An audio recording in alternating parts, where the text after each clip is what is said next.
Hey guys, let's get more news about Steelers, but first, don't forget to subscribe and leave your like.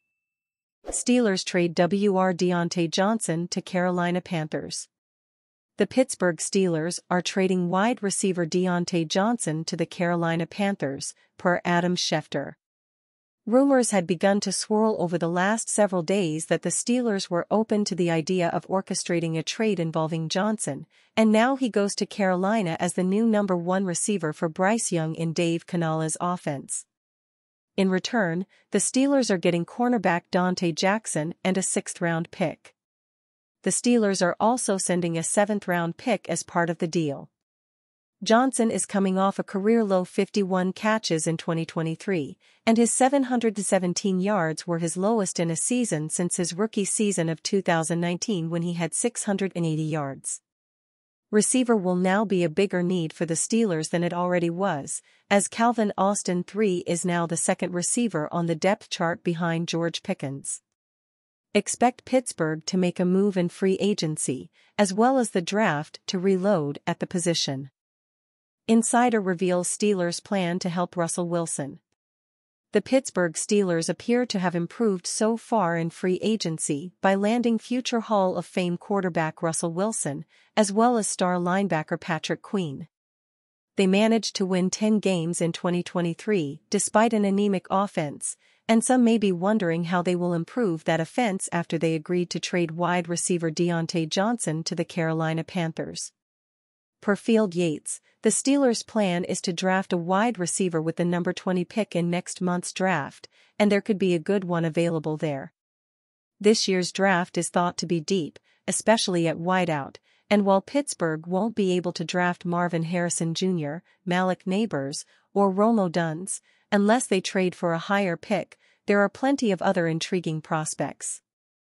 Xavier Worthy made headlines by posting the fastest 40-yard dash time in NFL scouting combine history at 4.21 seconds, and while his 165-pound frame is a reason for concern, he should be a major threat when it comes to adding yards after the catch. Brian Thomas Jr. played alongside Nabers at Louisiana State University, and he caught 68 passes for 1,177 yards and a team-high 17 touchdowns in 2023.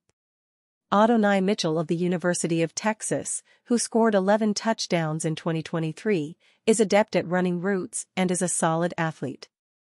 The fact that Wilson is 35 means the Steelers won't have the luxury of waiting for a wide receiver they draft this year to develop. They'll need one who is NFL ready right now. As of now, their only viable threat at the position is George Pickens, who posted 1,140 yards and 5 touchdowns and had a league-high 18.1 yards per reception in 2023, his second pro season. Russell Wilson is officially a Pittsburgh Steeler, as Pittsburgh wasted no time to sign their new quarterback to a 1-year deal. When speaking on Good Morning Football about how the deal came together, NFL Network's Tom Pelissero said two people had a big influence on the signing: Mike Tomlin and Cam Hayward. There were a couple of strong advocates for Russell Wilson in Pittsburgh throughout the process, Pelissero said. One of them was the veteran defensive lineman Cameron Hayward, who, like Russell Wilson, is a former Walter Payton NFL Man of the Year award winner.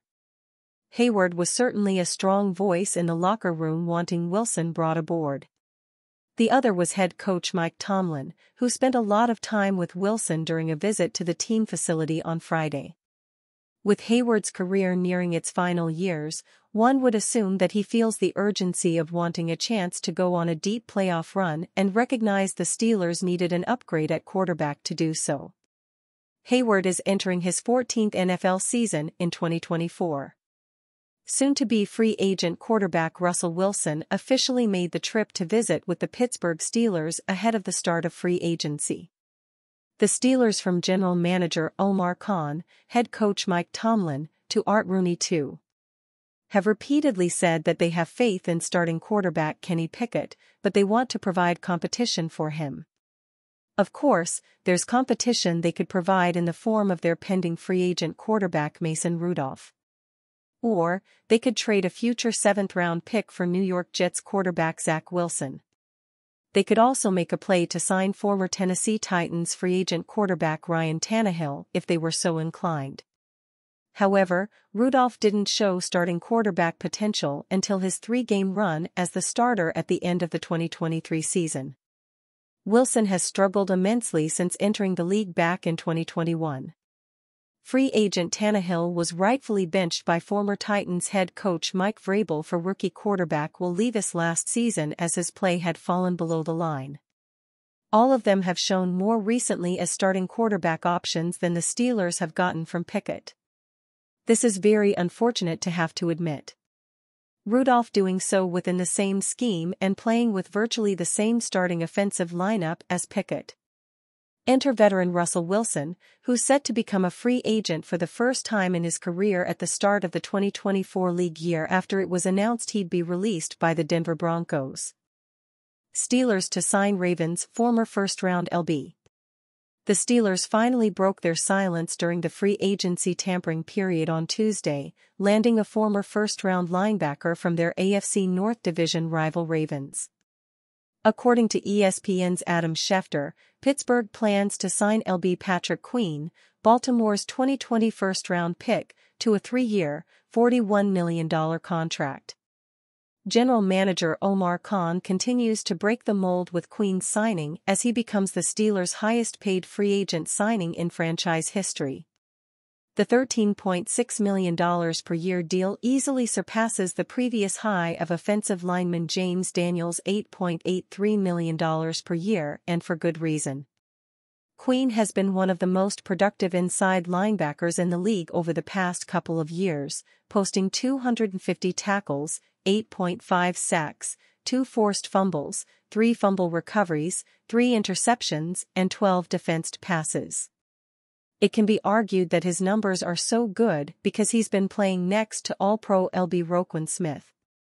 In the 2 seasons before Smith arrived, Queen had 204 tackles, 5 sacks, 3 forced fumbles, 3 fumble recoveries, 1 interception and 3 defensed passes.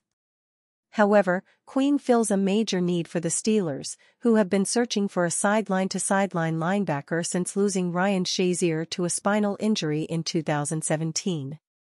The Steelers also watched linebackers Cole Holcomb, knee, and Quan Alexander, Achilles, suffer season-ending injuries last season. Holcomb's return timeline remains unknown, and Alexander is a free agent. The belief around the league was that the 24-year-old could have made upwards of $18 million per year, but it seems he took a pay cut to be able to face his former team at least 2 times a year. It just so happens that the news also broke within an hour of the Ravens announcing the signing of former Titans running back Derrick Henry, setting up yet another exciting season for one of the NFL's best rivalries. And you, fan, what do you think of the situation Patrick Queen? Leave your opinion in the comments.